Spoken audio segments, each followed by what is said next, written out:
C'est un lieu discret, une pinède presque oubliée. Ici gît une période méconnue de l'histoire franco-algérienne, le cimetière musulman de l'île Sainte-Marguerite, de simples cercles de pierre en guise de tombe. Elles sont anonymes dans la tradition musulmane qui rejette l'ostentation après le décès. En revanche, on a des indices sur les pratiques cultuelles, funéraires. Parfois, une pierre plus importante va marquer l'emplacement de la tête et le mort regarde vers l'est, vers la Mecque. La plupart des sépultures sont intactes, d'autres ont disparu, probablement ravinées avec le temps.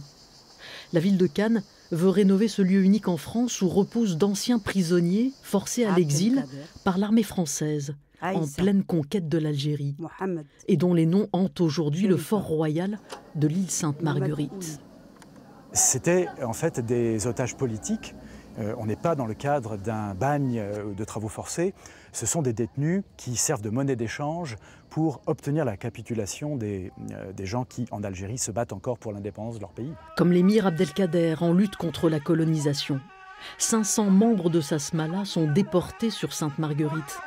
Le dessinateur Jacques Ferrandez a reconstitué les scènes de vie de l'époque, notamment celles des femmes de la smala, détenues dans la cellule autrefois réservée à un illustre prisonnier, le masque de fer.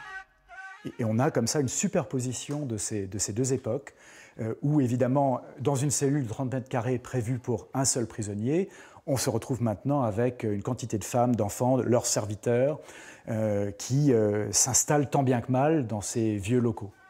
Entre 1841 et 1884, plus de 3000 prisonniers musulmans ont été détenus arbitrairement sur l'île, pour quelques mois ou pour des années. Certains sont nés dans le fort, 274 n'ont jamais quitté l'île. C'est l'histoire de ces hommes, de ces femmes et de ces enfants que l'exposition Prisonniers en terre d'exil retrace.